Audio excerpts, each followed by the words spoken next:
ಶುಭಾಶಯಗಳನ್ನು ಕೋರ್ತಾ ಹೊಸ ವರ್ಷ ನಿಮಗೆಲ್ಲರಿಗೂ ಕೂಡ ಒಳ್ಳೇದು ಮಾಡಲಿ ಅಂತ ಆಶಿಸಿ ಇವತ್ತಿನ ಪತ್ರಿಕಾಗೋಷ್ಠಿಯಲ್ಲಿ ಭಾಗವಹಿಸಿರ್ತಕ್ಕಂಥ ಭಾರತೀಯ ಜನತಾ ಪಕ್ಷದ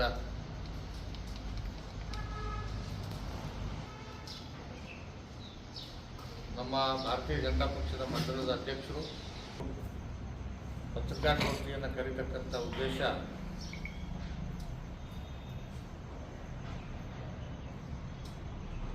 ಭಾರತೀಯ ಜನತಾ ಪಕ್ಷದ ಆಡಳಿತದ ಅವಧಿಯಲ್ಲಿ ಹೊಸ ತಾಲೂಕು ಕೇಂದ್ರಗಳನ್ನು ರಚನೆ ಮಾಡ್ತಕ್ಕಂಥ ತೀರ್ಮಾನವನ್ನು ಮಾಡಿ ಸನ್ಮಾನ್ಯ ಜಗದೀಶ್ ಶೆಟ್ಟರ್ ಅವರು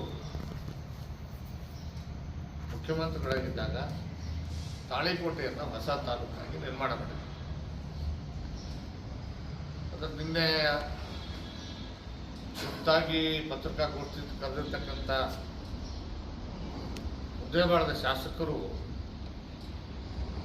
ತಮ್ಮ ಪತ್ರಿಕಾಗೋಷ್ಠಿಯಲ್ಲಿ ಹೇಳ್ತಾರೆ, ಇದು ನಮ್ಮ ಸರ್ಕಾರಕ್ಕೆ, ಸಿದ್ದರಾಮಯ್ಯನವರಿಗೆ ಮತ್ತು ಅಪ್ಪಾಜಿ ನಾಡಗೌಡರಿಗೆ ಸಲ್ಲಬೇಕು ಅಂತ ಹೇಳ್ತಾರೆ. ಆದರೆ ಇದು ಅಧಿಕೃತವಾಗಿ ಘೋಷಣೆ ಆಗಿದ್ದು ಯಾವಾಗ? ಸನ್ಮಾನ್ಯ ಜಗದೀಶ್ ಶೆಟ್ಟರ್ ಅವರು ಮುಖ್ಯಮಂತ್ರಿ ಆದಂಥ ಸಂದರ್ಭದಲ್ಲಿ ಭಾರತೀಯ ಜನತಾ ಪಕ್ಷ ಆಡಳಿತದಲ್ಲಿದ್ದಾಗ ತಾಲೂಕು ಕೇಂದ್ರಗಳನ್ನು ಅಲ್ಲಿ ಘೋಷಣೆ ಮಾಡಿದೆ. ಅವತ್ತು 2013 12-13 ಬಜೆಟಲ್ಲಿ ಘೋಷಣೆ ಮಾಡಿರ್ತಕ್ಕಂಥದ್ದು ಮತ್ತು ಅಧಿಕೃತವಾಗಿ ಆದೇಶನೂ ಕೂಡ ಮಾಡಿದರು 2012. ಆದರೆ ಇವರು ಹೇಳ್ತಾರೆ ಅದು ನಮ್ಮ ಆಡಳಿತದಲ್ಲಿದ್ದಾಗ ಅಂತಕ್ಕಂಥ ಹಸಿ ಸುಳ್ಳು. ಬಹುಶಃ ಸುಳ್ಳು ಹೇಳೋದ್ರಲ್ಲಿ ನಂಬರ್ 1 ಯಾರು ಅಂದ್ರೆ ಅಪ್ಪಾಜಿ ನಾಡಗೌಡ. ಸುಳ್ಳು ಹೇಳೋದಕ್ಕೊಂದು ಇತಿಮಿತಿ ಇರ್ಬೇಕಲ್ಲ. ಆಮೇಲೆ ಇನ್ನೊಂದು ಹೇಳ್ಯಾರು, ಎಸ್ ಪಾಟೀಲ್ ನರಳ್ಳಿ ನನಗೆ ಬಂದು ಏನು ಹಾಗೆ ನಮಸ್ಕಾರ ಮಾಡ್ತಿದ್ದ. ಈ ಅಯೋಗ್ಯನ ಮನೆಗೆ ನಾನು ಇದೇ ಭಾಷೆ ಬಳಸಬೇಕಾಗತ್ತೆ ನಾಡಗೌಡ. ಯಾಕಂದ್ರೆ ಸುಳ್ಳು ಹೇಳೋದಕ್ಕೊಂದು ಇತಿಮಿತಿ ಇದೆ. ನಿನ್ನ ತಮ್ಮಿಕೆಗೆ ಇದಕ್ಕೆಲ್ಲ ನಾನು ಎದರ ಮಗ ಅಲ್ಲ, ನೆನ್ಬಿಟ್ಟು ನಾನು ಒಂದು ಮಾತು ಹೇಳಿಕ್ಕೆ ಬಯಸ್ತೇನೆ. ಅಪ್ಪಾಜಿ ನಾಡಗೌಡರ ಮನೆಗೆ ನಾನು ಎಂದೂ ಕೂಡ ನನ್ನ ಚಪ್ಪಲಿ ಕೂಡ ಬಿಟ್ಟಿಲ್ಲ. ನಾನು 2 ಸಾರಿ ಸ್ಪಷ್ಟಪಡಿಸಿದ್ದೀನಿ, ಆದರೂ ಮತ್ತೆ ಸುಳ್ಳು ಹೇಳ್ತೀನಿ. ನಾನು ಅವ್ರ ಮನೆಗೆ ಅಷ್ಟೇ ಅಲ್ಲ, ನನ್ನ ರಾಜಕೀಯ ಜೀವನ ಪ್ರಾರಂಭ ಆದಾಗ ಈ ಜಿಲ್ಲೆಯ ಒಬ್ಬನೇ ಒಬ್ಬ ಕಾಂಗ್ರೆಸ್ ನಾಯಕನ ಮನೆಗೆ ಹೋಗಿಲ್ಲ. ನಾನು ಒಬ್ಬ ಕಾಂಗ್ರೆಸ್ ನಾಯಕನ ಮನೆಗೆ ಹೋಗಿ ನಾನು ರಾಜಕಾರಣ ಮಾಡಿಲ್ಲ.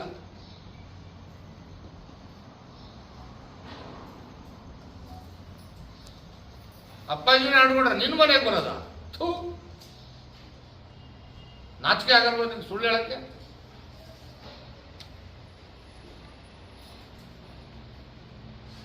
ಒಂದು ಸಾರಿ ಯಾವುದೋ ಒಂದು ಲಗ್ನ ಪತ್ರ ಕೊಡೋಕೆ ಅದಕ್ಕೂ ಅವ್ರ ಮನೆ ಬಾಗಿಲು ಹೋಗಿದ್ದೆ. ಮದುವೆದಿಂದ ಕಾಡ್ತೀನಿ, ಸ್ಪಷ್ಟಪಡಿಸಿದ್ದೀನಿ ಹಿಂದೇನು ಕೂಡ ಪತ್ರಿಕಾಗೋಷ್ಠಿಯಲ್ಲಿ. ಮತ್ತೆ ಸುಳ್ಳು ಹೇಳ್ತೀರ?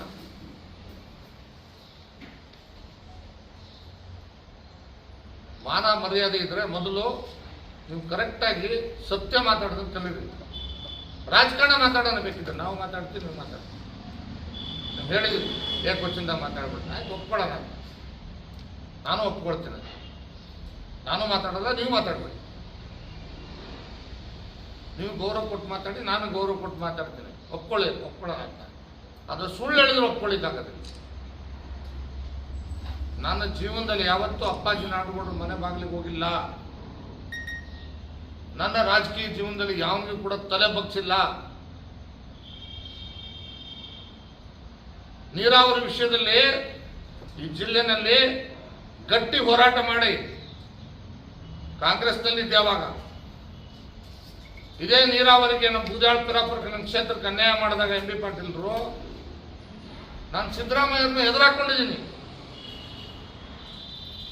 ಮುಖ್ಯಮಂತ್ರಿನ ಎದುರಾಕೊಂಡು ಹೋರಾಟ ಮಾಡಿದವನು ನಾನು. ನಿಮ್ಮ ಮನೆಗೆ ಬರ್ತೀನಿ. ಮಾನ ಮರ್ಯಾದೆ ಇಲ್ಲ. ರಾಜಕಾರಣ ಮಾತಾಡಿ, ನಾನು ಮಾತಾಡ್ತೀನಿ, ನೀವು ಮಾತಾಡಿ. ಅದು ಬಿಟ್ಟು ನಾನು ಬಾಗ್ಲಿಗೆ ಬಂದಿದ್ದ ನೀನು ಬಗ್ಸಿದ್ದ? ನನ್ನ ಜೀವನದಲ್ಲಿ ಯಾವತ್ತೂ ಬಗ್ಸಿಲ್ಲ, ನನ್ನ ಸಾಯವರೆಗೆ ಬಗ್ಸಲ್ಲ.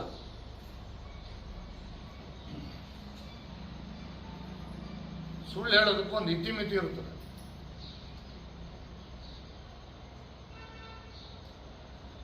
ನಾನು ನಿನ್ನ ಮನೆ ಬಾಗಿಲಿಗೆ ಬಂದು ತಲೆ ಬಗ್ಸಿದ್ದಕ್ಕೆ ಸಾಕ್ಷಿ ಕೊಟ್ರೆ ಇವತ್ತೇ ನನ್ನ ತಲೆ ತಗೊಂಡ್ಬಿಡ್ತೀನಿ, ನಾನೇ ತಗೋತೀನಿ ನನ್ನ ತಲೆನ.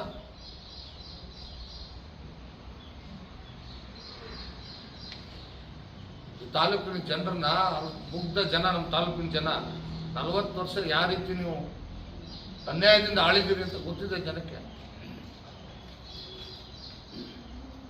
ಹೋದ ಸಾರಿ ನಾಟಕ ಮಾಡಿ ನಾನು ಇದೇ ಕೊನೆ ಚುನಾವಣೆ ಅಂತ ಜನರ ಮುಂದೆ ಹತ್ತಿರೋರು ನೀವು. ನಾನು ಯಾವತ್ತೂ ಹತ್ತಿಲ್ಲ ಜನರ ಮುಂದೆ, ಓಟಿಗೋಸ್ಕರ ಹತ್ತಿಲ್ಲ, ಬೇರೆ ಕಾರಣಕ್ಕೆ ಹತ್ತಿರ್ಬೋದು. ಇದೇ ಚುನಾವಣೆ ಕೊನೆ.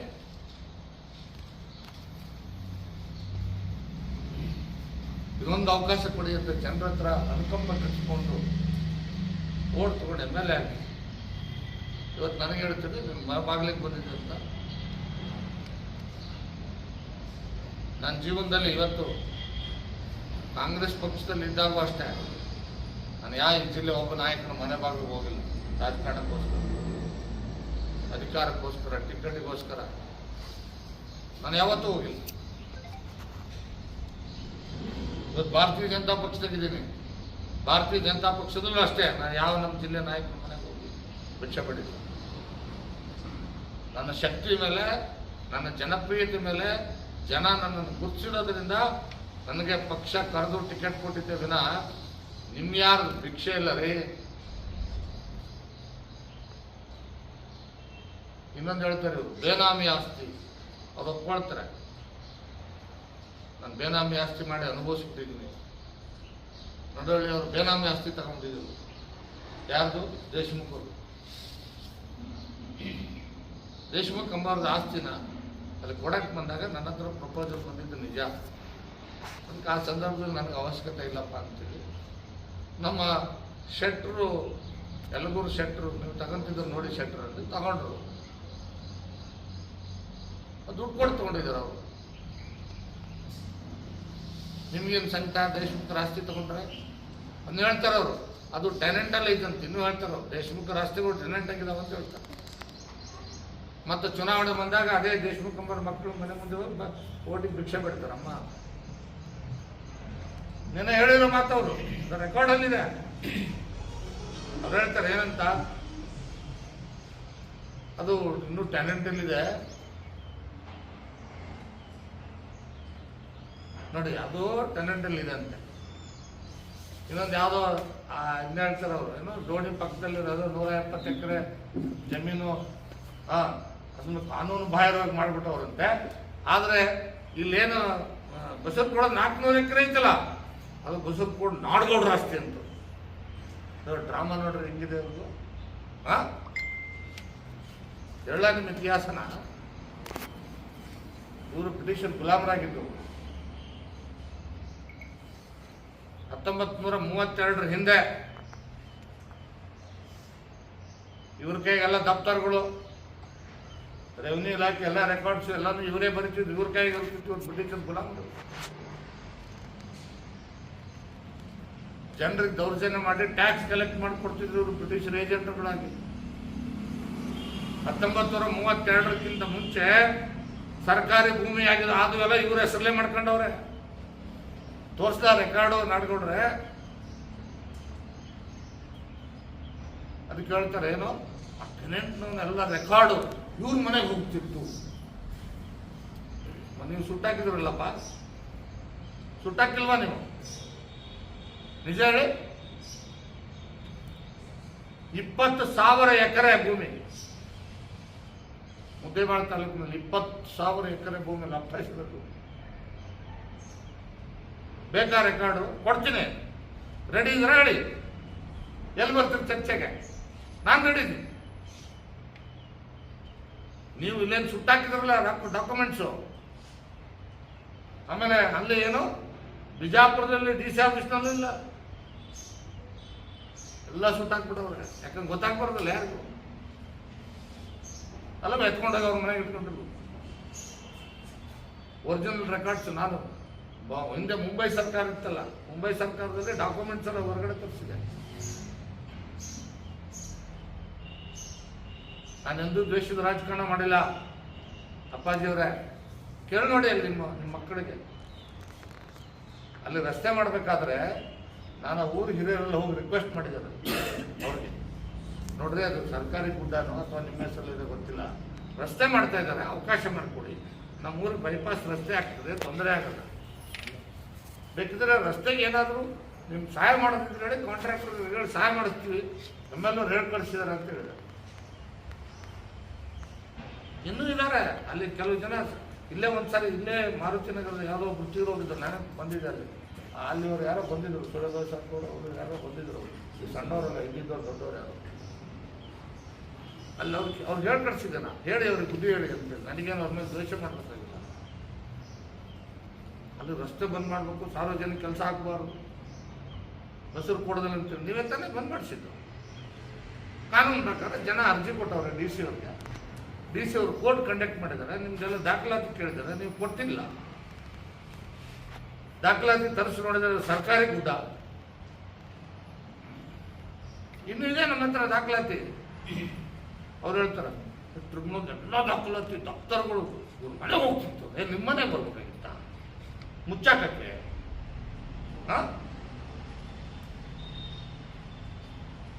ನೀವೇನು ಸಾವಿರಾರು ಎಕರೆ ಅಂತಿರಲ್ಲ ನೀವು, ಅದು ನಿಮ್ಮ ಆಸ್ತಿ ಅಲ್ವಲ್ಲ. ಅದು ಸರ್ಕಾರದ ಆಸ್ತಿ ನೀವು ಬರ್ಕೊಂಡಿರೋದು ಬ್ರಿಟಿಷ್ ಕಾಲಕ್ಕೆ 1937 ಇಸ್ವಿನಲ್ಲಿ. ಮತ್ತೆ ಹೇಳ್ತಾರೆ ಏನಂತ, ನಾವು ಬೇನಾಮಿ ಆಸ್ತಿ ಮಾಡೋದು ಮುಗಿಸ್ಬಿಟ್ಟಿದ್ವಿ. ಏನು ನನ್ನ ಮಕ್ಕಳು ಅಂತ ಅವ್ರಿಗೆ ಮಾಡಿದೆ, ಅವರೇ 90% ತಗೊಂಡ್ಬಿಟ್ರು. ಯಾರು ಗೊತ್ತಾ ಅವರು ಬಿಚ್ಚೇಳ್ಬೇಕಲ್ಲ ಅಪ್ಪಾಜಿ ಅವರೇ, ನೀವು ಬಿಚ್ಚೇಳಲ್ಲ, ನಾನು ಹೇಳ್ತೀನಿ ಕೇಳಿ. ಉಳುವವನೇ ಒಡೆಯ ಕಾನೂನು ಬಂತು. ಕಾಂಗ್ರೆಸ್ ಪಕ್ಷದ ಮಹಾನ್ ನಾಯಕ ದೇವರಾಜ ಅರಸು ಅದೇ ಪಕ್ಷದಲ್ಲಿ ಇದ್ದಾರೆ, ಅದೇ ಪಕ್ಷದ ನಾಯಕನ ಮೇಲೆ ಸತ್ಯ ಹೇಳಿ. ಅವಾಗ ಉಳುವವನೇ ಒಡೆಯ ಬಂದಾಗ ಏನ್ ಮಾಡಿದ್ರು ಗೊತ್ತಾ ಇವರು? ನನಗೆ ಬಿಟ್ಕೊಡ್ಬೇಕಾಗಿತ್ತು, ಬಿಟ್ಕೊಟ್ಟವ್ರೆ. ನಾನು ತಾನ ಮಾಡಿದ್ವಿ ಅಂತ ಹೇಳಿದ್ರು. ಪಾಪ ಜನಕ್ಕೆ ಗೊತ್ತಿಲ್ಲ, ಅದೆಲ್ಲ ಮುಗ್ದ ಜನ, ಅವ್ರಿಗೇನು ಗೊತ್ತು? ಯಾರ್ಯಾರು ಅವ್ರ ಹತ್ರ ಕೆಲಸ ಮಾಡೋರು, ಅವರು ಇವ್ರ ಮಾತುಗಳು ಯಾರು ಕೇಳ್ತಿದ್ರು, ಅವ್ರ ಹೆಸರಲ್ಲೆಲ್ಲ ಯಾರ್ಯಾರ ಹೆಸರಲ್ಲಿ ಇದ್ದು, ಯಾರ್ಯಾರು ಉಳಿಮೆ ಮಾಡಿದ್ರು ಅವ್ರ ಹೆಸರಲ್ಲಿದ್ದು, ಅವ್ರ ಹೆಸರಲ್ಲೇ ಅದು. ಅವ್ರಿಗೆಲ್ಲ ಏನು ಹೇಳಿದ್ರು ಇವರು? ನಾನು ಬಿಟ್ಕೊಟ್ಟಿದ್ದೀನಿ. ಈಗ ಇವ್ರ ಅಧಿಕಾರಕ್ಕೆ ಬಂದ್ಮೇಲೆ ಇವ್ರ ಅಧಿಕಾರ ದುರುಪಯೋಗ ಪಡಿಸ್ಕೊಂಡು ಆ ಬಡವರ ಮೇಲೆ ದೌರ್ಜನ್ಯ ಮಾಡಿ ಆ ಆಸ್ತಿಗಳೆಲ್ಲ ವಾಪಸ್ ತಗೊಳ್ತಕ್ಕಂಥ ಕೆಲಸನೇ ಮಾಡಲಿಲ್ಲ. ಅವ್ರು ಹೇಳ್ತಾರೆ ಅವ್ರು ಅನ್ಯಾಯ ಮಾಡಿಬಿಟ್ರಂತೆ. ನಿಮ್ಗೆ ಅವ್ರ ಸುಳ್ಳು ತಿಳಿದಿಲ್ಲ.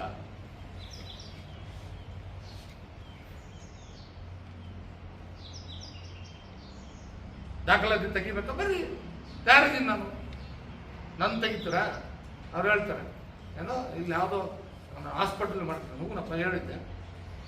ಈಗಲೂ ನನ್ನ ಹತ್ರ ಸಾಕಷ್ಟು ಕನಸುಗಳಿವೆ, ತಾಲೂಕಿನಾಗ ಏನೇನು ಮಾಡಬೇಕು ಅಂತ. ನನ್ನ ಆಸ್ತಿ ಅದು, ನಾನು ಸ್ವಂತ ದುಡ್ಡು ತೊಗೊಂಡಿದ್ದೀನಿ. ಏನು ನಿಮ್ಮನೆ ದುಡ್ಡು ತೊಗೊಂಡಿದ್ದೀನಿ? ಏನೇನು ಅವಾಗ ರಾಜಕಾರಣದಲ್ಲಿ ದುಡ್ಡಿದ್ದೀನಿ ನಾನು. ಕಲ್ಯಾಣ ಮಠರು ಸ್ವಾಮಿಗಳು ಇನ್ನೂ ಇದ್ದಾರೆ, ಲ್ಯಾಂಡ್ ಕೊಟ್ಟಿರೋರು. ಕೇಳಿ ಅವ್ರಿಗೆ ಹೋಗಿ 50,000 ಕಮ್ಮಿ ಕೊಟ್ಟರು. ಅವ್ರು ಹೇಳಿ ಇವತ್ತೇ ಕಲ್ಯಾಣ ಮಠ ನಾನು 50,000 ಕಮ್ಮಿ ಕೊಟ್ಟಿದ್ದೀನಿ ಆಸ್ಪತ್ರೆ ಕಟ್ಟೋದಕ್ಕಂತ ಹೇಳಿ ನೋಡೋಣ. ನನ್ನ ಹತ್ರ ಬಂದು ಸುಳ್ಳು ಹೇಳ್ತೀರಿ, ಚುನಾವಣೆ ಸಂದರ್ಭದಲ್ಲಿ ಸುಳ್ಳು ಅಪಪ್ರಚಾರ ಮಾಡ್ತೀರಿ. ನೀವು ಮಾಡೋದು ಬೇನಾಮಿ ಕೆಲಸ, ಹೇಳೋದು ನಮಗೆ.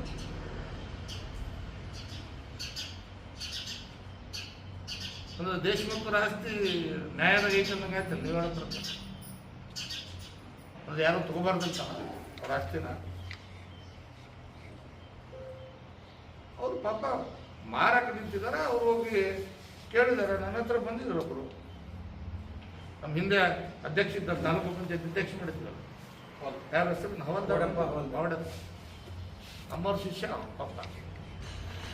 ಸರ್ ಹಿಂಗೈತೆ ನೋಡ್ರಿ ಅಂತ. ಇಲ್ಲಪ್ಪ ನನಗೆ ನನ್ನ ಹತ್ರ ತೊಗೊಳಕ್ಕಾಗಲ್ಲ, ಬೇಕಿದ್ರೆ ನಾನು ಶೆಟ್ರಿಗೆ ಹೇಳಿದೆ. ಶೆಟ್ರ್ ತೊಗೊಂಡ್ರು, ದುಡ್ಡು ಕೊಟ್ಟು. ಆಮೇಲೆ ನನಗೆ ನೀನು ಬೇಕಾದ್ರೆ ತೊಗೊಳ್ಳಿ ಸರ್ ಅಂತ ಕೊಟ್ಟರು. ನನಗೆ ತೊಗೋಬೇಕಂತ ನಾನು ತೊಗೊಂಡೆ. ಅಲ್ಲಿ ಬೇರೆ ಏನೋ ನನ್ನ ಕನಸಿಗೆ ಮಾಡೋಕ್ಕೆ ಇದ್ದೇ ಬಿಡ್ತೀನಿ. ಅಲ್ಲಿ ನಂದು ಒಂದು ಹಾಲಿಂದು ವಿಂಗ್ ಮಾಡಬೇಕು ಅಂತಿತ್ತು. ನಾನು ರೈತರ ಆ ಕಡೆ ಹೈನುಗಾರಿಕೆ ಮಾಡೋದು ಒಂದು ಹಿಂಗೆ ಮಾಡ್ಬೇಕಂತಿತ್ತು. ಚುನಾವಣೆ ಸೋತೆ, ಸಾಲ ಇತ್ತು, ಕೊಟ್ಟೆ ವಾಪಸ್ಸು. ನಾನು ನಿಮ್ಮಂಗೆ ಸುಳ್ಳು ಹೇಳ್ತೀನಿ. ನಾನು ಅದು ಬೇನಾಮಿ ಆಸ್ತಿನ ಅದು ತಗೊಂಡಿದ್ದು. ಬೇನಾಮಿ ಎದಕ್ಕಂತ ಗೊತ್ತಾ? ಈಗ ಮಾಡಕತ್ತೀರಿ ನೀವು ತಾಳಿಕೋಟೆ ಒಳಗ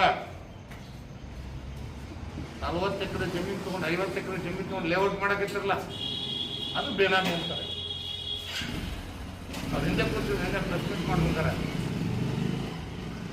ಬೇನಾಮಿಗಳು ಹಿಂದೆ ಕುಂದು ಸಡಿದಿರ್ತಾನೆ. ಅವರೆಲ್ಲ ಹೇಳ್ತಾ ಇದ್ರು ಹಿಂಗೆ ಹಿಂಗೆ ಹಿಂಗೆ. ಅವ್ರು ಕೇಳ್ತಾರೆ ಏನಂತ, ಅಂದು ಬೇನಾಮಿ ಆಸ್ತಿನ ಅದು, ಅವರು ವ್ಯವಹಾರ ಮಾಡ್ತಾರೆ. ಪ್ರಭುಗೌಡ ಮದರ್ಕಲ್ ಯಾರು ಅಂತ ಗೊತ್ತಿಲ್ವ ಜನಕ್ಕೆ? ನಿಮ್ಮ ಶಿಷ್ಯ ಅಂತ ಗೊತ್ತಿಲ್ವಾ? ನಿಮ್ಮ ಶಿಷ್ಯನ ಹೆಸರಿನ ಮೇಲೆ ನೀವು ಹೊಲ ತಗೊಂಡಿದ್ದು ಗೊತ್ತಿಲ್ಲ ಅಂತ ಅನ್ಕೊಂಡಿದ್ದೀರ? 40 ಎಕರೆ ಜಮೀನು ತಗೊಂಡವ್ರು. ತಗೊಂಡು ಅಲ್ಲಿ 2 ಎಕರೆ ಕೊಟ್ಟಂಗೆ ಮಾಡೋದು, ಕೊಟ್ಟಂಗೆ ಮಾಡಿ ಸುತ್ತ ಲೇಔಟ್ ಮಾಡೋದು. 8 ಕೋಟಿ ರೂಪಾಯಿ ಸರ್ಕಾರದಿಂದ ದುಡ್ಡು ಬಂದಿದೆ ಡೆವಲಪ್ಮೆಂಟ್ ಮಾಡೋಕ್ಕೆ. ಮತ್ತು 2 ಎಕರೆ ತಗೊಂಡ್ರೆ ಅದಕ್ಕೆ ಡೆವಲಪ್ಮೆಂಟ್ ಮಾಡ್ಬೇಕಲ್ಲ. ಆ 2 ಎಕರೆ ತೋರಿಸಿ 8 ಕೋಟಿ ರೂಪಾಯಿ ಹಾಕಿ 40 ಎಕರೆ ಡೆವಲಪ್ಮೆಂಟ್ ಮಾಡ್ಕೋಬೇಕು. ಇದು ಇವ್ರು ಷಡ್ಯಂತ್ರ. ಇವ್ರು ಷಡ್ಯಂತ್ರ ಹೊರಗೆ ತೆಗೆದ್ರೆ ಏನು ಹೊಟ್ಟೆ ಹುರ್ಕಂತ ಇದ್ರು. ಮಾನವನೇ ಮಕ್ಕಂತ ಮೇಲೆ ಹಾಕ್ರಿ ನೋಡೋಣ, ಹಾಕ್ರಿ. ಏನು ಬೇಡ ಅಂತ ಹೇಳಿದ್ರೆ ಯಾರು ನಿಮಗೆ? ಏನು ಎದುರಿಸ್ತೀರಾ? ನಮ್ಮ ಕಾರ್ಯಕರ್ತನ ಬಳೆ ತಗೊಂಡವ್ರ ಇಲ್ಲಿ ಕೂತಿದ್ರು, ಚೆನ್ನಾಗಿ ಕೂತಿದ್ರು ನೋಡಿ.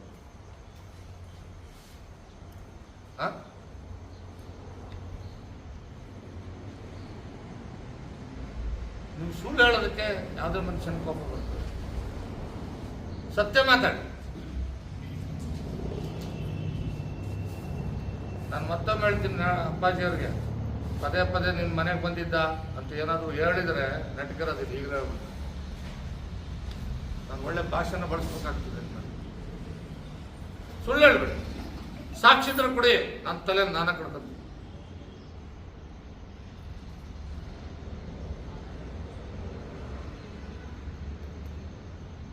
ನಾನು ಯಾವತ್ತು ನನ್ನ ಜೀವನದಲ್ಲಿ ಯಾರ ಮನೆ ಬಾಗಿಲಿಗೆ ಹೋಗಿ ತಲೆ ಬಗ್ಸಿಲ್ಲ, ಯಾವ ಕಾರಣಕ್ಕೂ ಬಗ್ಸಿಲ್ಲ. ನಾನು ತಪ್ಪು ಮಾಡಿದರೆ ಜನರಿಗೆ ಓಪನ್ ಆಗಿ ಹೇಳ್ತೀನಿ, ನಾನು ತಪ್ಪಾಗಿದೆ ಕ್ಷಮೆ ಮಾಡಿ. ಏನು ತಪ್ಪಾಗಿದೆ? ಏನಾಗಿದೆ ಅಲ್ಲಿ? ಇನ್ನೊಂದು ಹೇಳ್ತಾರೆ ಅವರು, ತಾಳಿಕೋಟಿನಲ್ಲಿ ಆ ಕೆರೆ ಡೆವಲಪ್ ಮಾಡಬೇಕು, ವಾಟರ್ ಬಾಡಿ ಇಲ್ಲ, ವಾಟರ್ ಬಾಡಿನ ಡೆವಲಪ್ ಮಾಡ್ತಾರೆ. ಊರಲ್ಲಿ ವಾಟರ್ ಬಾಡಿ ಇಲ್ಲ, ಏನು ವಾಕಿಂಗ್ ಟ್ರ್ಯಾಕ್ ಎಲ್ಲ ಮಾಡ್ತಾರೆ. ಅಯ್ಯೋ ಪುಣ್ಯಾತ್ಮರೇ, ಮುಂದೆ ಬರೋದ ದೊಡ್ಡ ಕೆರೆ ಐತಲ್ರಿ, ಮಾಡ್ರಿ ವಾಕಿಂಗ್ ಟ್ರ್ಯಾಕ್. ಯಾಕೆ ಮಾಡಲಿಲ್ಲ? ಇಲ್ವಾ ಮುದ್ದೇಬಳದಲ್ಲಿ? ಊರು ನಡ್ಬೇಕಾಯ್ತು ತಾನೆ ಕೆರೆನ. ದುಡ್ಡಿದೆ ಅದಕ್ಕೆ, ನೀವು ದುಡ್ಡು ತರಬೇಕಾಗಿಲ್ಲ. 1,70,00,000 ಡೆಪಾಸಿಟ್ ಇದೆ, ಮಾಡ್ರಿ ಮೊದಲು ಅದನ್ನ. ಅದು ಬಿಟ್ಟು ಆ ತಾಳಿಕೋಟೆ ಜನರನ್ನು ವ್ಯಾಪಾರಿಸ್ ನೋಡ್ರಿ, ಎಷ್ಟು ಚಂದ ವ್ಯಾಪಾರಿಸ್ತಾರೆ. ಅಲ್ಲಿ ವಾಟರ್ ಬಾಡಿ ಇಲ್ಲ, ಏನೋ ವಾಟರ್ ಬಾಡಿ ಡೆವಲಪ್ ಮಾಡ್ತೀನಂತೂ ಹೇಳಲ್ಲ, ಮತ್ತೆ ಅನುದಾನ ನೋಡ್ಕೊಂಡು ಅಂತ ಹೇಳ್ತಾರೆ. ತಾಳಿಕೋಟೆಯಲ್ಲಿ ಪ್ರಜಾಸೌಧ ನಿರ್ಮಾಣ ಮಾಡ್ತಕ್ಕಂಥದ್ದು ಏನಿದೆ, ಅದಕ್ಕೆ ನಾಡುಗೌಡರು ಎಳ್ಳಷ್ಟು ಇಂಟ್ರೆಸ್ಟ್ ಇಲ್ಲ.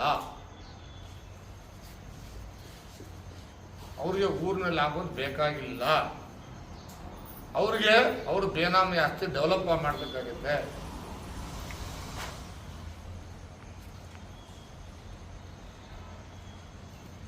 ಪ್ರಭುಗೌಡ ಮದರ್ಕಲ್ ಮತ್ತು ಇನ್ನೊಬ್ರು ಯಾರು ಇದ್ದಾರೆ ಅಲ್ಲಿ,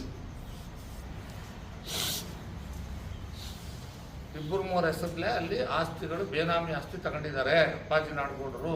ಇದು ನೇರವಾಗಿ ನನ್ನ ಆರೋಪ. ಇದು ಸತ್ಯ ಕೂಡ ಹೌದು. 100ಕ್ಕೆ 100 ಸತ್ಯ ಇದೆ. ನಾನು ಹೇಳ್ತಾ ಇಲ್ಲ, ಇಡೀ ತಾಳಿಕೋಟಿ ಜನ ಹೇಳ್ತಾವೆ. ಅಲ್ಲಿ ಲೇಔಟ್ ಮಾಡಕ್ಕೆ ಹೊರಟವರು, ಹಿಂದ್ಗಡೆ ಒಂದು 2 ಎಕರೆ ಜಮೀನು ಕೊಟ್ಟಂಗೆ ಮಾಡೋರು.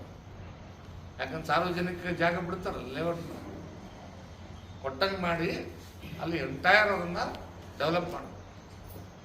ಇದು ಉಸ್ತುವಾರಿ ಯಾರು? ಇವ್ರದ್ದೆಲ್ಲ ದಿನ ಗುಟ್ಟಿ ಹೊಡಿತಾರಲ್ಲ, ಅವ್ರು ಹೇಳಿದ್ರು ಪಾಪ ದತ್ತುಪುತ್ರ ಅಂದ್ಬಿಟ್ಟು ಭಾಳ ಕೋಪ ಬಂದ್ಬಿಡುತ್ತೆ ಅವ್ರಿಗೆ. ದತ್ತುಪುತ್ರ ಅನ್ನಲ್ಲ, ನಾನು ಸಾಕು ಪುತ್ರ ಅಂತೀನಿ. ಯಾತಕ್ಕೆ? ರಾಜಕೀಯವಾಗಿ ಕಲೆಕ್ಷನ್ ಮಾಡೋದು ಸಾಕು ಪುತ್ರ ಅನ್ಬೋದ ಅಪ್ಪಾಜಿಯವರೇ? Collection agent ಅನ್ಬೋದ? ನಿಮ್ಮ ಕಲೆಕ್ಷನ್ ಏಜೆಂಟ್ ಏನಂತ ಕರಿಬೇಕು ನೀವು ಅವ್ರನ್ನ? ಲಂಚ ಕಲೆಕ್ಷನ್ ಮಾಡೋ ಏಜೆಂಟ್ ಅನ್ಬೋದ? ಎಲ್ಲ ಕೆಲಸಗಳು, ತಾಲೂಕಿನ ಕೆಲಸಗಳೆಲ್ಲಾನು ಲ್ಯಾಂಡ್ ಆ್ಯಂಡ್ ಆರ್ಮಿ ಕೊಟ್ಟು ಕಲೆಕ್ಷನ್ ಮಾಡಕತ್ತಿರಲಿಲ್ಲ. ನಿಮ್ಮ ಕಲೆಕ್ಷನ್ ಏಜೆಂಟ್ ಸುರೇಶ್ ನಾಡಗೌಡರು ಅಂತ ಕರಿತೀವಿ. ಆಗ್ಬೋದಾ ಅಪ್ಪಾಜಿಯವರೇ?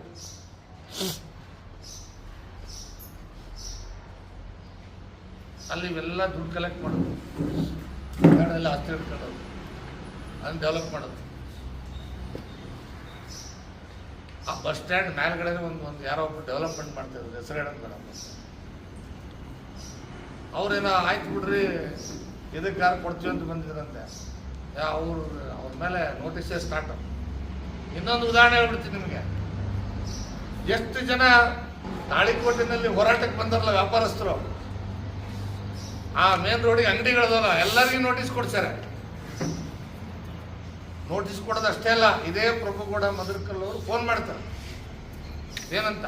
ಏನ್ರಿ ನೀವು ಒತ್ತುವರಿ ಮಾಡಿ ಕಟ್ಕೊಂಡಿಲ್ಲ? ನಂಬಿಕೆಯಲ್ಲಿದ್ದವ್ರಿಗೆ ಇದೇ ಪ್ರಭುಗೌಡ ಮದರ್ಕಲ್ ಅವ್ರ ಅಂಗಡಿ ಆ ಡೋಣಿ ಜಾಗದಲ್ಲಿ ಕಟ್ಟಾರ. ನಾನು MLA ಇದ್ದೆ, ನನ್ನ ಹತ್ರ ತೊಗೊಂಡು ಬಂದ್ರು ಕೆಲವರು. ಅವ್ನು ಕಾಂಗ್ರೆಸ್ ಲೀಡ್ರು ಹಿಂಗೆ ಕಟ್ಕೊಂಡ್ಬಿಟ್ಟಾನೆ, ತಗ್ಸಿ ಅದನ್ನಂತ. ನಾನು ಹೇಳಿದೆ, ನೋಡಪ್ಪ, ನಾನು ಯಾವುದೋ ವೈಯಕ್ತಿಕ ರಾಜಕಾರಣ ಮಾಡಕ್ಕೆ ಹೋಗಲ್ಲ, ಬೇಡ. ಈಗೇನು ಮಾಡ್ತಾ ಇದ್ದಾರೆ ಗೊತ್ತಾ?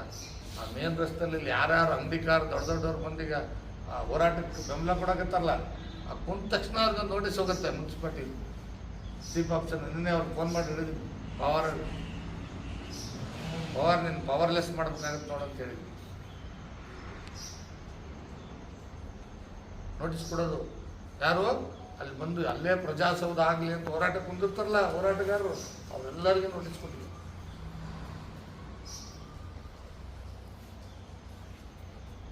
ಜೊತೆಗೆ ಅವ್ರು ಏನು ಕೇಳಿದ್ದಾರೆ ನೋಡ್ರಿ, ನಮ್ಮೂರ ಒಳಗೆ ಆಗ್ಬೇಕು ಕೇಳ್ಯಾರ, ಇಲ್ಲೇ ಮಾಡ್ರಿ ಅಂತ ಅವರು ಹೇಳಿದ್ರು. ಕೆಲವೊಂದು 4-5 ಜಾಗ ಸೆಲೆಕ್ಟ್ ಕೊಟ್ಟರು. ನನಗೆ ಹೇಳ್ರಿ, ಪ್ರಜಾಸೌಧ ತಾಳಿಕೋಟಿ ನಗರದ ವ್ಯಾಪ್ತಿಯೊಳಗೆ ಕಟ್ಟಡ ಆಗ್ಬೇಕು, ಅಲ್ಲಿಂದ 7 ಕಿಲೋಮೀಟರ್ ಕಟ್ಟಡ ಆಗ್ಬೇಕು. ನಾನು ಅದಕ್ಕೆ ನಿನ್ನೆ ಕೇಳಿದೆ, ಭಾಷಣದಲ್ಲಿ ನಾನು ಕೇಳಿದೆ, ನೀವು 7 ಸಾರಿ ಓಟ್ ಹಾಕಿದ್ರಲ್ರಿ ನಿಮಗೆ, ಅದಕ್ಕೆ ನೀವು 7 ಕಿಲೋಮೀಟರ್ ನಡ್ಕೊಂಡು ಹೋಗಿ ಹಚ್ಚಿದ್ದೀರ ತಾಳಿಕೋಟಿ ಜನಕ್ಕೆ ಅಂತ.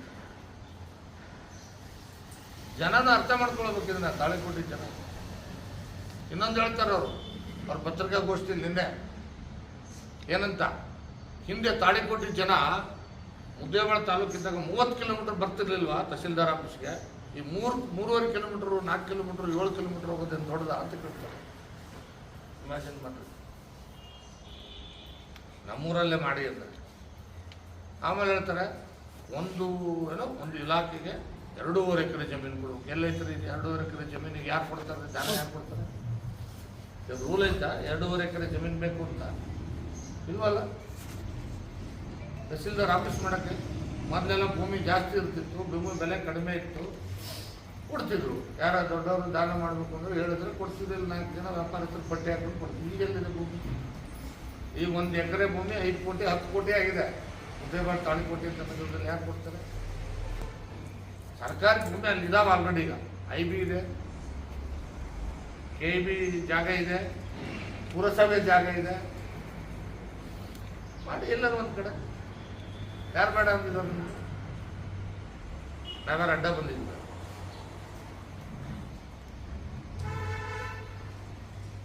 ಹೋರಾಟ ಪ್ರಾರಂಭ ಮಾಡಿದ್ರು ತಾಳಿಕೋಟೆ ನಗರದ ಜನ ಕೂತಿದ್ದಾರೆ. 21 ದಿನ ಕೂತಿದ್ದಾರೆ. 22 ದಿನಕ್ಕೆ ನಾನು ಹೋಗಿದ್ದೀನಿ. ನಾನು ಮೊದಲು ಆರಂಭದಲ್ಲಿ ಹೋದರೆ ಇದಕ್ಕೆ ರಾಜಕಾರಣ ಮಾಡ್ತಾರೆ ಅಂತ ತಿಳ್ಕೊತಾರೆ ಅಂತ ಹೇಳ್ಬಿಟ್ಟು ನಾನು ಹೋಗ್ಲಿಲ್ಲ. ಆರಂಭದಲ್ಲಿ ಇವರೇನೋ 4 ದಿನ ಸರಿಪಡಿಸ್ಬೋದು ಬಿಡು ಅಂತ ಅಂದ್ಕೊಂಡಿದ್ದೀನಿ. 4-5 ಜಾಗ ಇದೆ ಅಲ್ಲಿ ಕೊಟ್ಟೋದಕ್ಕೇನು ಸಮಸ್ಯೆ ಇಲ್ಲ. ಅವ್ರು ಯಾರು ಬೇಡ ಅಂದಿಲ್ಲ. ಅಲ್ಲೇ ಕಟ್ಟಬೇಕು ಅಂತ ಯಾಕೆ ಕಟ್ಟ ಅಂದರೆ ಅವರು ಅಲ್ಲಿ ಬೇನಾಮಿ ಆಸ್ತಿ ಇರೋದ್ರಿಂದ 40 ಎಕರೆ ಬೇನಾಮಿ ಆಸ್ತಿ ಮಾಡಿದ್ರು ಅಪ್ಪಾಜಿಯವರು. ಇವ್ರು ಸತ್ಯಹರಿಶ್ಚಂದ್ರ ಅಂತ ಹೇಳ್ತಾರಲ್ಲ, ಇವ್ರ ಇತಿಹಾಸ ನಮ್ಮ ತೆಗೆದವರು. ಇವ್ರು ನಿಗಮದ ಅಧ್ಯಕ್ಷರದಲ್ಲ. ಅದ್ರಾಗ ಏನೇನು ಅವ್ಯವಹಾರ ಮಾಡ್ಯಾರ ನನ್ನ ಹತ್ರ ಡಾಕ್ಯುಮೆಂಟ್ ತಂದು ಕೊಟ್ಟವ್ರು ಅಪ್ಪಾಜಿಯವರೇ. ನಾನು ತೆಗೆದಿಲ್ಲ. ಬೇಡ ಬಿಡು, ವೈಯಕ್ತಿಕ ಹೋಗೋದು ಬೇಡ ಅಂತ ಸುಮ್ಮನಿದ್ದೀನಿ. ನನಗೆ ಧಮಕಿ ಕೊಡಕ್ಕೆ ಬಂದರೆ ನಾನು ನಿಮ್ಗೆ 10 ಪಟ್ಟು ಧಮಕಿ ಕೊಡೋಷ್ಟು ದಾಖಲಾತಿ ನನ್ನ ಹತ್ರ ಕಾನೂನು ಪ್ರಕಾರನೇ ಕೊಡ್ತೀನಿ. ಧಮಕಿ ಬಾಯಿಲೆ ಕೊಡಲ್ಲ. ಇಷ್ಟು ಕೊಟ್ಟಿದ್ದಾರೆ ನನಗೆ.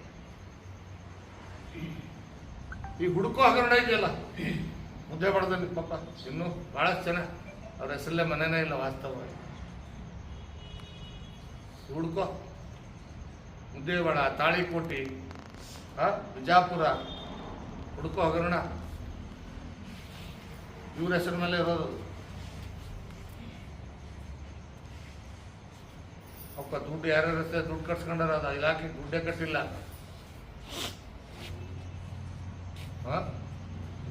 ನಾಲ್ತೋಟದಲ್ಲಿ ಸುವರ್ಣ ಗ್ರಾಮ ಮಾಡಿದ್ರಲ್ಲ, ಸುವರ್ಣ ಗ್ರಾಮದ್ದು ಸಮುದಾಯ ಭವನ ಎಲ್ಲಿ ಕಟ್ಕೊಂಡವ್ರೆ? ಅವ್ರು ಬಸವೇಶ್ವರ ಸಂಸ್ಥೆಯಲ್ಲಿ ಕಟ್ಕೊಂಡವ್ರೆ. ಸ್ವಲ್ಪ ಫೋಟೋ ವಿಡಿಯೋ ಹಾಕ್ತೀರಾ ಅಪ್ಪಾಜಿ ಅವರೇ? ಅಲ್ಲಿ ಲಾ ಕಾಲೇಜ್ ಚಾಲು ಮಾಡಿದ್ರಲ್ಲ ಪಾಪ, ನಿಮ್ಮ ಮಗಳು ಲಾ ಕಾಲೇಜ್ ನಡೆಸ್ತಾವ್ರಲ್ಲ ಈಗ.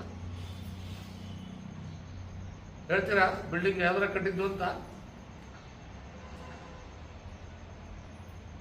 ಇದೇ ಲ್ಯಾಂಡ್ ಅಂಡ್ ಆರ್ಮಿ ಸುವರ್ಣ ಗ್ರಾಮಕ್ಕೆ ಬಂದಾಗ ಅಲ್ಲಿ ಕಟ್ಕೊಳ್ಳಿಲ್ಲ ನೀವು? ಇವತ್ತು ನಾನು ನಮ್ಮ ಸರ್ಕಾರ ಇದ್ದಾಗ ಸಮುದಾಯ ಭವನ ಕಟ್ಟಿದ್ದೀನಿ. ಎಲ್ಲಿ? ನಾಲ್ತೋಟದಲ್ಲಿ. ಇವತ್ತಿಗೆ ಅದನ್ನು ಓಪನ್ ಮಾಡಕ್ತಾ ಇರಲ್ಲ, ಓಪನ್ ಮಾಡಿಸಿಕ್ತಾ ಇರಲಿಲ್ಲ. ಜನಕ್ಕೆ ಸಾರ್ವಜನಿಕರಿಗೆ ಉಪಯೋಗ ಮಾಡಕ್ಕೆ ಕೊಡ್ತಾ ಇಲ್ಲ. ಇದು ನೀವು ಮಾಡ್ತಕ್ಕಂಥ ಒಳ್ಳೆ ಕೆಲಸ. ನಾಲ್ತೋಟದಲ್ಲಿ ಪಾಪ ಇವ್ರಿಗೆ ಕೊಟ್ಟು ಹಾಕಿರೋ 350 ಜನ ಮನೆ ನಮ್ದು ಅಂತ ಕಸ್ಕೊಂತ ಇಲ್ಲ. ನಾನು ಅವ್ರಿಗೆ ಹೇಳಿದೆ ಅವಾಗಲೇ, ಅವ್ರಿಗೆ ನಾವು 734 ಮನೆಯಲ್ಲಿ 734 ಮನೆ ನಾಲ್ತೋಟದಲ್ಲಿ. ಅದರಲ್ಲಿ ಯಾರು ಬಿಜೆಪಿ ಇರೋದಾರೋ ಅವರೆಲ್ಲ ಬ್ಲ್ಯಾಕ್ ಲಿಸ್ಟ್ಗೆ ಹಾಕೋರು. ನೀವು ಮಾಡ್ತಾ ಇಲ್ವಾ ದೇಶದ ರಾಜಕಾರಣ ಅಪ್ಪಾಜಿಯವರೇ? ನನಗೆ ಹೇಳೋರು 7 ಜನ್ಮ 10 ಬಂದರು ಒಳ್ಳೆ ಮೇಲೆ ಆಗಲ್ಲ. ನೋಡೋಣ, ಇನ್ನು 2 ವರ್ಷ ಇದೆ. ಹೆಂಗೂ ನೀವು ಮತ್ತೆ ನಾಟಕ ಮಾಡ್ಕೊಂಡು ಬರ್ತೀರಿ ಅಂತ ಗೊತ್ತಿದೆ ನನಗೆ. ನೀವು ನಾಟಕ ಮಾಡೇ ಮಾಡ್ತೀರಿ. ಕೊನೆ ಚುನಾವಣೆ ಅಂತೇಳಿ ನೀವೇನು ಜನರ ಮುಂದೆ ಕಣ್ಣೀರು ಹಾಕಿ ನಾಟಕ ಮಾಡಿ ಡ್ರಾಮಾ ಮಾಡಿ ಓಡ್ತಗೊಂಡ್ರಿ. ಮತ್ತೆ ಈಗಾಗಲೇ ಉಲ್ಟಾ ಹೊಡೆದಿದ್ದೀರಿ ಮೊನ್ನೆ. ಮತ್ತೆ ನೀವೇ ಬರೋದು ಗೊತ್ತು ನನಗೆ. ಸುಳ್ಳಾಡ್ಸೋದು ಜನರ ಮುಂದೆ ಏನಂತ, ಕ್ಷೇತ್ರ ಪುನರ್ನಿರ್ಮಾಣ ಆಗ್ಬಿಡ್ತದೆ, ಅದು ಲೇಡೀಸ್ ಮಾಡಿಸ್ಬಿಡ್ತೀವಿ. ನಿಮ್ಮ ಕೈ ಐತಾ ಇಲ್ವಾ? ಸುಳ್ಳು ಹೇಳೋದಕ್ಕೊಂದು ಇತಿಮಿತಿ ಬೇಡವಾ?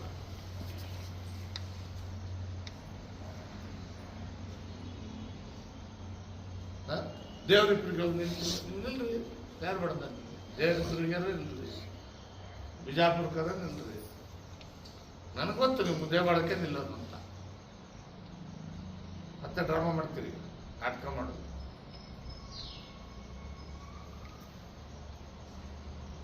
ಎಂಟೈರ್ ಮುದ್ದೇಬಾಳ ತಾಲೂಕಿನಲ್ಲಿ ಏನೋ ಕೆಲಸ ನಡೆದಿದೆ. ಅವ್ರು ಹೇಳ್ತಾರೆ 700 ಕೋಟಿ ಅನುದಾನ ತಂದಿದ್ದೀನಿ ಅಂತ. ದಾಖಲಾತಿ ಕೊಡ್ರಿ, ಆದೇಶ ಪತ್ರ ಕೊಡ್ರಿ. ಮಕ್ಕಳ ಒಂದು ಆದೇಶ ಪತ್ರ ಇಲ್ಲ.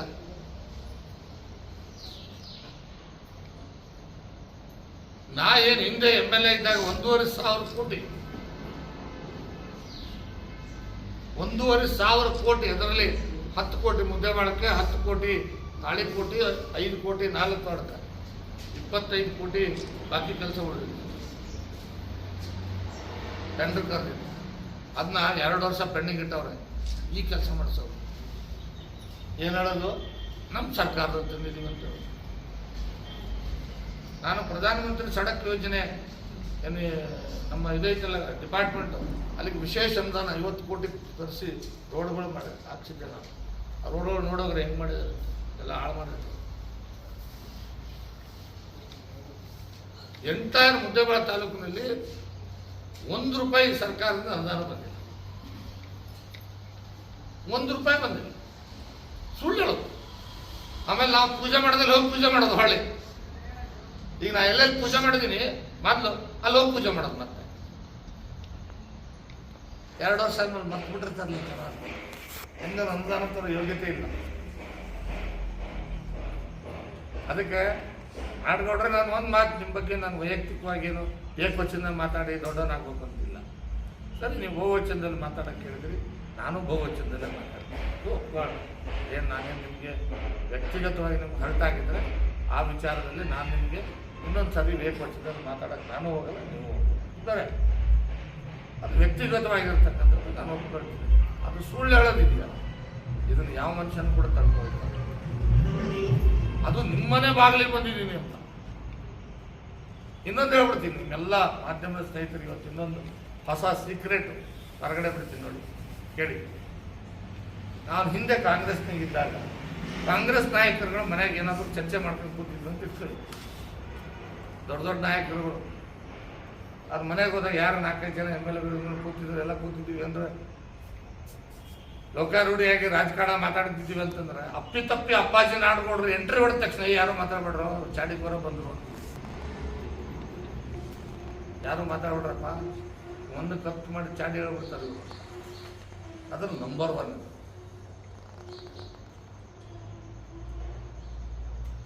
ಒಂದು ಕಪ್ ಮಾಡಿ ಹೌದೌದ ನಂಗೆ ಸುಳ್ಳು ಹೇಳಿ ಇನ್ನೊಬ್ರು ತಲೆ ಕೆಡಿಸೋದಕ್ಕೆ ನಂಬರ್ 1.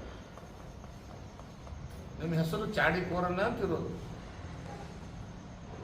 ಕಾಂಗ್ರೆಸ್ನ ನಾಯಕರ ಒಳಗಡೆ. ನನ್ನ ಬಗ್ಗೆ ಯಾರು ಮಾತಾಡಲ್ಲ. ನನ್ನೊಬ್ಬ ಹೋರಾಟಗಾರ, ಹಠವಾದಿ ಅಂತ. ಹಠವಾದಿ ಒಂದು ಯಾವುದೇ ಕೆಲಸ ಹಿಡಿದ್ರು ಬಿಡಲ್ಲ ಅಂತ ಹೇಳ್ತಾರೆ ವಿನ ನನಗ್ಯಾರು ಚಾಡಿಕೋರ ಅಂತಲ್ಲ. ಇದು ಗಮನದಾಗಿರಲಿ. ನೀವು ಮಾತಾಡುವಂತಾಗ ನಿಮ್ಮ ಸುಳ್ಳುಗಳು ಏನಿದೆಯಲ್ಲ ಅದು ಇನ್ನೊಬ್ಬರಿಗೆ ಹರ್ಟ್ ಆಗ್ತದೆ ಅನ್ನೋದನ್ನು ಯೋಚನೆ ಮಾಡ್ಕೊಂಡು ಮಾತನಾಡಿ. ಆಮೇಲೆ ಪ್ರಜಾಸೌಧ ನಾನು ಒಂದು ಮಾತು ಹೇಳ್ತೀನಿ, ನೀವೇನು ತಿಪ್ಪುರದಾಗ ಹೊಡೆದ್ರು ನನ್ನ ಸವಾಲು ನಿಮಗೆ, ಆ 40 ಎಕರೆ ಜಮೀನು ನೀವೇನು ತೊಗೊಂಡು ಬೇನಾಮಿ ಆಸ್ತಿನಲ್ಲಿ ಸರ್ಕಾರದ 8 ಕೋಟಿ ಹಾಕಿ ಡೆವಲಪ್ಮೆಂಟ್ ಮಾಡಕ್ಕೆ ಹೊಂಟಿದ್ದೀರಿ, ಅದನ್ನು ಅವಕಾಶ ಕೊಡೋದು ನಾನಲ್ಲ, ತಾಳಿಕೋಟಿ ಜನನೇ ಕೊಡೋದು. ನೀವು ನೋಡ್ತಾ ಇದ್ದೀವಿ ಅಲ್ಲಿ ಹೋರಾಟಕ್ಕೆ ಕುಂತವ್ರ ಬಗ್ಗೆನೂ ಮಾತಾಡಿದ್ದೀರಿ, ಏನಂತ ಅವ್ರ ಬಗ್ಗೆನೂ ಹಗುರವಾಗಿ ಮಾತಾಡಿ, ನಾನೆಲ್ಲೋ ಹಗುರವಾಗಿ ಮಾತಾಡಿ.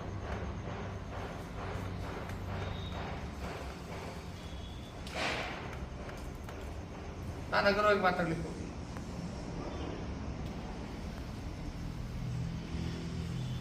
ತಾಳಿಕೋಟಿ ಜನ ಯಾವ ಕಾರಣಕ್ಕೂ ನಿಮ್ಮನ್ನು ಕ್ಷಮಿಸಲ್ಲ ಮತ್ತು ಬಿಡೋದಿಲ್ಲ. ಪ್ರಜಾಸೌಧ ತಾಳಿಕೋಟೆ ನಗರದ ಒಳಗಡೆ ನಿರ್ಮಾಣ ಆಗುತ್ತೆ.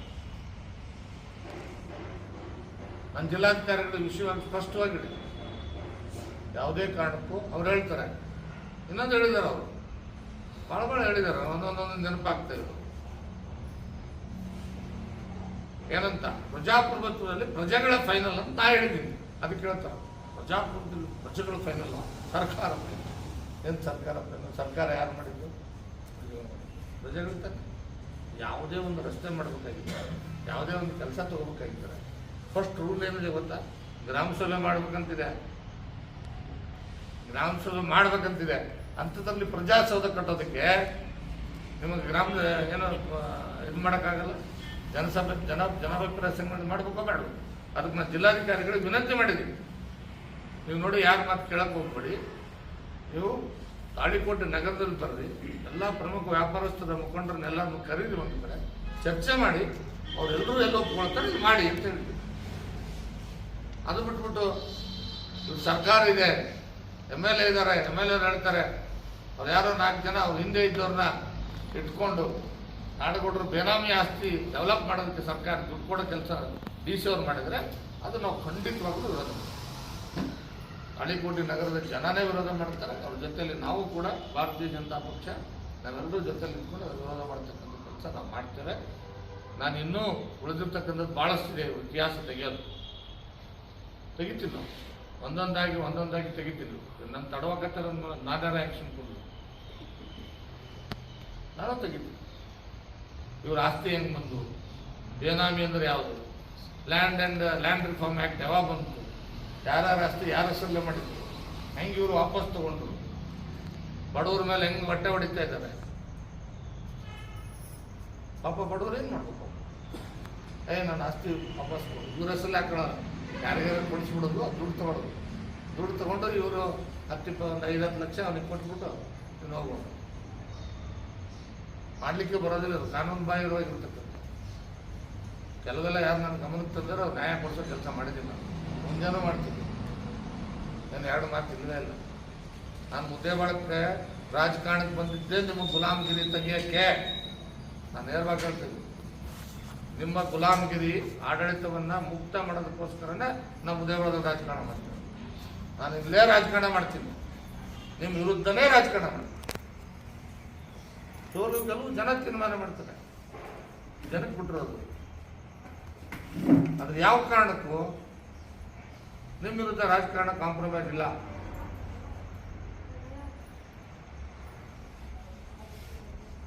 ಅಪ್ಪಾಜಿ ನಾಡಗೌಡರ ವಿರುದ್ಧನೇ ನನ್ನ ರಾಜಕಾರಣ. ಯಾವ ಪಕ್ಷ ವ್ಯಕ್ತಿ ಸಂಬಂಧ ಇಲ್ಲ. ಕೆಲವರು ಹೆಸರು ತಗೊಂಡಿದ್ದಾರೆ ಪದೇ ಪದೇ, ನನ್ಗೆ ಗೊತ್ತು. ಕೆಲವರು ಇದ್ದಾರೆ ಬಿಜೆಪಿಯವರು, ಬಿಜೆಪಿ ಅಂತ ಹೆಸರು ಹೇಳ್ಕೊಂಡು ಅಪ್ಪಾಜಿ ಅವರೇ ನಮ್ಮ ಏಜೆಂಟ್ ಅಂತ ಗೊತ್ತಿದ್ದಾರೆ. ಪತ್ರಿಕಾಗೋಷ್ಠಿಯಲ್ಲಿ ಅವ್ರ ಹೆಸರುಗಳು ತಗೊಂಡಿದ್ದಾರೆ, ಗೊತ್ತಿಲ್ವಾ? ನಮ್ಮ ಇಡೀ ನಮ್ಮ ಪಾರ್ಟಿನಲ್ಲಿ ಸ್ಟೇಟಿಂದ ಎಲ್ಲ ಲೀಡರ್ಗಳು ಗೊತ್ತಿದೆ ಅವ್ರು ಯಾರು ಏಜೆಂಟ್ರು. ಬಿಜೆಪಿ ಅಂತ ಹೆಸರು ಹೇಳ್ಕೊಂಡು ನಿಮ್ಗೆ ಚುನಾವಣೆ ಮಾಡಿದ್ರೆ ಯಾರಂತ ಗೊತ್ತಿಲ್ಲ. ನಾನು ಹೆಸರು ಹೇಳ್ಬಿಟ್ಟು ದೊಡ್ಡವ್ರು ಮಾಡಕ್ಕೆ ಹೋಗಲ್ಲ. ಅವ್ರು ಹೋಗ್ಕೊಂಡು ಬಿಜೆಪಿ ಅವರು ಇದ್ರು, ಬಿಜೆಪಿ ಅವರು ಇಲ್ಲಿ ಅವ್ರು ಯಾರು ಬಿಜೆಪಿ ಅವರು ಅಂತ ಕೇಳಿ ಇಲ್ಲೇ ನಮ್ಮ ನಾಯಕರು ಎಲ್ಲ ನಮ್ಮ ಕಾರ್ಯಕರ್ತರು ಇದ್ದಾರೆ, ಮುಖಂಡರು ಇದ್ದಾರೆ. ಅವ್ರು ಯಾವತ್ತಾದ್ರೂ ಬಿಜೆಪಿ ಚುನಾವಣೆ ಮಾಡಿದ್ರೆ ಮಾಡಿದ್ರು. ಅವ್ರು ಇಟ್ಕೊಂಡ್ಬಿಟ್ಟು ಬಿಜೆಪಿ ಅದಕ್ಕೆ ನೀವು ಎಷ್ಟೇ ನಾ ಇನ್ಮೇಲೆ ಸುಮ್ಮನೆ ಕೂತ್ಕೊಳ್ಳೋದು. ನಿಮ್ಮ ಕರ್ತವ್ಯ ಅದು ಪ್ರಜಾಪ್ರಭುತ್ವದಲ್ಲಿ ಅಲ್ಲಿ ಹೋಗಿ ಧರಣಿ ಕೂತವ್ರನ್ನ ಮಾತಾಡಿಸಿ ಅವ್ರ ಸಮಸ್ಯೆನ ಬಗೆಹರಿಸಿ ಅಲ್ಲಿ ಪ್ರಜಾಸೌಧನ ಜನರ ಅಭಿಪ್ರಾಯದ ಮೇಲೆ ಕಟ್ಟಡ ಮಾಡಬೇಕಾಗಿ ನಿಮ್ಮ ಕರ್ತವ್ಯ. ನೀವು ಮಾಡದೆ ಹೋದ್ರೆ ನಿಮ್ಮ ಕರ್ಮ. ಮುಂದಿನ ಸಾರಿ ಚುನಾವಣೆಯಲ್ಲಿ ಜನ ತೀರ್ಮಾನ ಮಾಡ್ತಾರೆ. ನೋಡ ತಾಳಿಕೋಟಿ ಜನ ಯಾರಿಗೆ ನಿಮ್ಗೆ ಆಶೀರ್ವಾದ ಮಾಡ್ತಾರೆ, ನನಗೆ ಆಶೀರ್ವಾದ ಮಾಡ್ತಾರೆ, ನೋಡ ಮುಂದಿನ ಸಾರಿ. ಇಷ್ಟು ಹೇಳ್ತಾ ನಾನು ಅಪ್ಪಾಜಿ ನಾಡಗೌಡರಿಗೆ ಒಟ್ಟಾರೆ ಇಷ್ಟೇ ಹೇಳೋದು, ನೀವು ಇಡೀ ತಾಲೂಕಿನಲ್ಲಿ ಲೂಟಿ ಹೊಡಿತಾ ಇದ್ದೀರಿ, ಭ್ರಷ್ಟಾಚಾರ ತುಂಬಿ ತುಳುಕ್ತಾ ಇದೆ, ಆಡಳಿತ ವ್ಯವಸ್ಥೆ ಸಂಪೂರ್ಣ ಹಾಳಾಗೋಗಿದೆ, ಯಾವ ಅಧಿಕಾರಿನೂ ಜನರು ಕೆಲಸ ಮಾಡ್ತಾ ಇಲ್ಲ, ಎಲ್ಲ ಬಂದಿರೋ ಅನುದಾನನ ಟೆಂಡರ್ ಕರೆದೆ ಲ್ಯಾಂಡ್ ಆರ್ಮಿ ಕೊಟ್ಟು ನೀವು ನಿಮ್ಮ ಏಜೆಂಟ್ ಪುತ್ರನ ಮುಖಾಂತರ ಕಲೆಕ್ಟ್ ಮಾಡ್ತಾ ಇದ್ದೀರಿ, ಸಾಕು ಪುತ್ರನ ಮುಖಾಂತರ ಕಲೆಕ್ಟ್ ಮಾಡ್ತಾ ಇದ್ದೀರಿ. ಇದು ನನ್ನ ನೇರ ಆರೋಪ. ನಿಮ್ಗೆ ದಮ್ಮಿದ್ರೆ ತಾಕತ್ತಿದ್ರೆ ನನ್ನ ಮೇಲೆ ಈ ವಿಷಯವಾಗಿ ಮಾನಹಾನಿ ಮೊಕದ್ದಮೆ ಹಾಕಿ ನಾನು ನಡೀತೀನಿ. ನಾನು ಕೊಡ್ತೀನಿ ದಾಖಲಾತಿ. ನನ್ನ ಹತ್ರ ಇಟ್ಕೊಂಡಿಲ್ಲ ಅಂತ ಅನ್ಕೊಬಿಡಿ. ನಾನು ನಿನ್ನ ರಾಜಕೀಯವಾಗಿ ಅಷ್ಟೇ ಮಾತಾಡಿದ್ದೀನಿ. ಸಮಯ ಸಂದರ್ಭದಲ್ಲಿ ಕೊಡ್ತೀನಿ. ನನಗೆ ಕೊಟ್ಟರಲ್ಲ ನಿಮ್ಮವರೇ ಅದ್ರ ಬಿಡ್ತೀನಿ. ನನಗೇನು ದಾಖಲಾತಿ ತಂದು ಕೊಟ್ಟಾರಲ್ಲ ಅವರೆಲ್ಲರೂ ನಿಮ್ಮವರೇ. ಪಾಪ ಅದನ್ನು ಹೇಳೋರು ಯಾರೋ ಕೆಲವರು ನಮ್ಮವರೇ ಹೋಗಿ ಅವ್ರಿಗೆ ಇದು ಮಾಡ್ತಾರೆ ಅಂತ. ಅಂದ್ರೆ ಅಕ್ಕಪಕ್ಕ ಕೂತಿರೋರ ಬಗ್ಗೆನೇ ಅವ್ರಿಗೆ ನಂಬಿಕೆ ಇಲ್ಲ. ಅವ್ರು ಅಕ್ಕಪಕ್ಕ ಕೂತಾರಲ್ಲ ಅವ್ರದ್ರಲ್ಲಿ ಒಬ್ಬರ ಬಗ್ಗೆ ನನಗೆ ಗೊತ್ತಿಲ್ಲ, ಬಟ್ ಅಕ್ಕಪಕ್ಕ ಕೂತಿರೋರು ಬಹುತೇಕರ ಬಗ್ಗೆ ಅವ್ರಿಗೆ ನಂಬಿಕೆ ಉಳಿದಿಲ್ಲ, ಈಗ ವಿಶ್ವಾಸ ಉಳಿದಿಲ್ಲ. ಅದಕ್ಕೆ ಆ ಮಾತು ಹೇಳಿದಾರೆ ಅವರು. ನಮ್ಮವರೇ ಕೆಲವರು ಹೋಗಿ ಅವ್ರಿಗೆಲ್ಲ ಹೇಳ್ತಾರೆ, ಹೌದು ನಿಮ್ಮವರನ್ನು ದಾಖಲಾತಿ ಕೊಟ್ಟವರು, ಯಾರ್ಯಾರಿಗೆ ಎಲ್ಲಿ ಎಷ್ಟೆಷ್ಟು ಲ್ಯಾಂಡ್ ಆರ್ಮಿಗೆ ಹಾಕಿದ್ರು ಎಲ್ಲ ನನ್ನ ಹತ್ರ ದಾಖಲಾತಿ ತೆಗಿತೀನಿ. ಏನು ಪ್ರಾಬ್ಲಮ್ ಇಲ್ಲ. ಹಾಕಿ ನೀವು ಮಾನಹಾನಿ ಮೊಕದ್ದಮೆ ಕೋರ್ಟಲ್ಲಿ ಕೊಡ್ತೀನಿ. ನಾನು ಕೊಡಂತ ಹೇಳಿದ್ದೀನಿ, ಕೋರ್ಟಲ್ಲಿ ಕೊಡ್ತೀನಿ ದಾಖಲಾತಿ. ಅದಷ್ಟೇ ಅಲ್ಲ, ನಿಮ್ಮ ನಿಗಮದಾಗ ಮಾಡಿರಲ್ಲ, ಟೆಂಡರ್ ಕರೆದಿದ್ದೀರ ಡಬಲ್ ರೇಟ್. ಅದದು Mysuru sandal sofa MS soil ನನ್ನ ಹತ್ರ ಇಷ್ಟು ತಂದು ಕೊಟ್ಟವ್ರೆ. ನೀವು ಟೆಂಡರ್ ಕರೆದಿರೋದು ದಾಖಲಾತಿ, ಮಾರ್ಕೆಟ್ ರೇಟ್ ಇದೆ, ನೀವೇನು ಕರೆದ್ರಿ ಎಲ್ಲ ನನ್ನ ಹತ್ರ ಇದ್ದಾವೆ, ಕೊಡ್ತೀನಿ ಬೇಕಿದ್ರೆ ಹಾಕ್ರಿ. ನಾನು ಕಾಯ್ತಾ ಇದ್ದೀನಿ. ನೀವು ಯಾವತ್ತು ನನ್ನ ಮೇಲೆ ಮನ ಮೊಕದ್ದಮೆ ಹಾಕ್ತೀರೋ ನಾನು ರೆಡಿ ಇದ್ದೀನಿ, ಕಾಯ್ತಾ ಇದ್ದೀನಿ. ಹಾಕಿ ನಾನು ಕೋರ್ಟಿಗೆ ಕೊಡ್ತೀನಿ. ಎಷ್ಟು ಹೇಳಿ ನಾನು ಪತ್ರಿಕಾಗೋಷ್ಠಿ ಮುಗಿಸ್ತೀನಿ. ಮಾಧ್ಯಮದ ಸ್ನೇಹಿತರು ಏನಾದರೂ ಹೇಳೋದಿಲ್ಲ ಕೇಳೋದಿಲ್ಲ ಕೇಳೋದು. ಪ್ರಯತ್ನ ಮಾಡಿಲ್ಲ ಪ್ರಜಾಸೌಧಕ್ಕೆ ಸ್ಥಳ ಈಗ ನೋಡಿ ಒಂದು ಮಾತು ಹೇಳ್ತೇನೆ ನಿಮಗೆ. ಹಿಂದೆ ನಮ್ಮ ಸರ್ಕಾರ ಇದ್ದಾಗಲೇ ಅಲ್ಲಿ ಹೊಸ ತಾಲೂಕು ಕೇಂದ್ರವನ್ನು ಘೋಷಣೆ ಮಾಡಿದರೆ ಹಂತ ಹಂತವಾಗಿ ಕೆಲವು ಕಚೇರಿಗಳನ್ನು ಕೊಡ್ತಾ ಬಂದ. ನಾವಿದ್ದಾಗ ಅಲ್ಲಿ ಸಬ್ ರಿಜಿಸ್ಟರ್ ಆಫೀಸನ್ನು ಪರ್ಮಿಷನ್ ಕೊಡ್ತೀವಿ. ಆಮೇಲೆ ಅಲ್ಲಿಗೆ ತಾಲೂಕು ಪಂಚಾಯತಿ ಆಫೀಸ್ ಅಂದರೆ ಅದನ್ನು ನಾನು ಶಿಫ್ಟ್ ಮಾಡಿ ಕೊಡ್ತೀನಿ. ಅರ್ಥ ಆಯ್ತಾ? ಹಿಂದೆ ನಮ್ಗೆ ಲ್ಯಾಂಡ್ ಕೊಡಬೇಕಾದ ಪ್ರಶ್ನೆ ಬಂದಾಗ ನಮ್ಮ ಪ್ರೊಸೆಸ್ ಬಂದಂಥ ಸಂದರ್ಭದಲ್ಲಿ ನಾನು ಪುರಸಭೆಯಲ್ಲಿ ಮಾಡಬೇಕು ಅಂತ ಹೇಳಿದ್ದೆ. ಯಾಕಂದ್ರೆ ಪುರಸಭೆ ಬಸ್ ಸ್ಟ್ಯಾಂಡಿಂದ ವಾಕೇಬಲ್ ಡಿಸ್ಟೆನ್ಸ್ ಇದೆ. ಅಲ್ಲಿ ಸುಮಾರು ಒಂದು 3 ಎಕರೆ ಜನ. ಈಗೆಲ್ಲ ನೋಡ್ರಿ ಎಲ್ಲ ವರ್ಟಿಕಲ್ ಬರ್ತಾ ಬಿಲ್ಡಿಂಗು. ಇನ್ನು ಮೇಲೆ ನಿಮ್ಗೆ 2 ಎಕರೆ ಜಾಗ ಕೊಟ್ಟರೆ 3 ಎಕರೆ ಜನ ಯಾವ ಇಲಾಖೆಗೆ ಯಾರು ಕೊಡೋದು? ಜಾಗ ಇದ್ದರೆ ಸರ್ಕಾರ ದುಡ್ಡು ಕೊಟ್ಟು ಖರೀದಿ ಮಾಡಬೇಕು ಅಷ್ಟೇ. ಇಲ್ಲಾಂದ್ರೆ ಇಲಾಖೆಯಿಂದ ಇಲಾಖೆಗೆ ಅಂಡ ಹೋಗ್ಬೋದು. ಈಗ ಹುಣಸಿಗೆಯಲ್ಲಿ ಮಾಡಿಲ್ವಾ? IB ಜಾಗದಾಗ ಮಾಡಿದ್ರು ತಾನೆ. ಹಿಂದೆ IB ಜಾಗ ಇತ್ತಪ್ಪ ಹುಣಸಿಗೆನಲ್ಲಿ. ಮತ್ತು ಅಲ್ಲಿ ಮಿನಿ ವಿಧಾನಸೌಧ ಮಾಡಿದ್ರಲ್ಲ, ಪ್ರಜಾಸೌಧ. ನಿಮಗೆ ಯಾಕೆ ಮಾಡಕ್ಕೆ ಬರಲ್ಲ? ಮಾಡ್ರಿ. ಬಸವೇಶ್ವರ ಸರ್ಕಲ್ನಾಗ ಐತಲ್ಲ PWD ಜಾಗ ಮಾಡಿ. ನಾವು ಪ್ರೊಸೆಸ್ ಮಾಡ್ತಾ ಇದ್ದೀವಿ.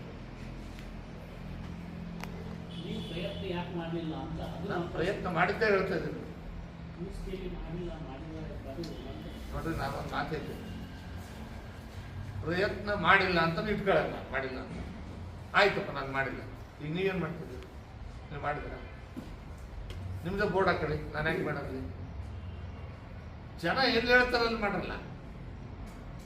ಬಟ್ ನಾನು ನಿಮಗೆ ಒಂದು ಬೇನಾಮಿ ಆಸ್ತಿ ಮಾಡಿ ಅಲ್ಲಿ ಮಾಡಬೇಕು.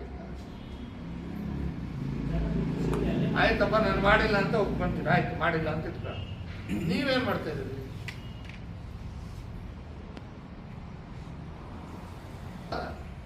ಜನ ನಾಳೆ ಕೊಟ್ಟಿದ್ದ ಜನ ನೀವು 30 ವರ್ಷ ಮೇಲೆ ಮಾಡಿರಲ್ಲ. ನೀವು 30 ವರ್ಷಕ್ಕೆ ತಾಳಿ ಕೊಟ್ಟು ಏನು ಮಾಡಿದ್ರೆ ಹೇಳಿ. ಬಸ್ ಸ್ಟ್ಯಾಂಡ್ ಯಾರು ಮಾಡಿದ್ದು? ದೇಶಮುಖರು ಮಾಡಿದ್ದು. ಬಸ್ ಡಿಪೋ ಯಾರು ಮಾಡಿದ್ದು? ದೇಶಮುಖರು ಮಾಡಿದ್ದು. ನೀವು ಒಂದು ಕೆಲಸ ತಾಳಿ ಕೊಟ್ಟು ಮಾಡಿದ್ರೆ ಹೇಳಿ.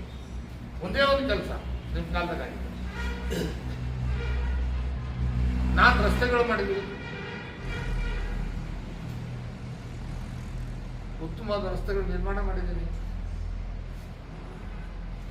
KEB ಎಲ್ಲ ಕಡೆ ಸ್ಟೇಷನ್ಸ್ಗಳು ಮಾಡಿದ್ದೀನಿ. ಜನ ನೆನ್ಪಿಟ್ಟುಕೊಳ್ಳುವಂಥ ಕೆಲಸ ಮಾಡಿದ್ದೀನಿ.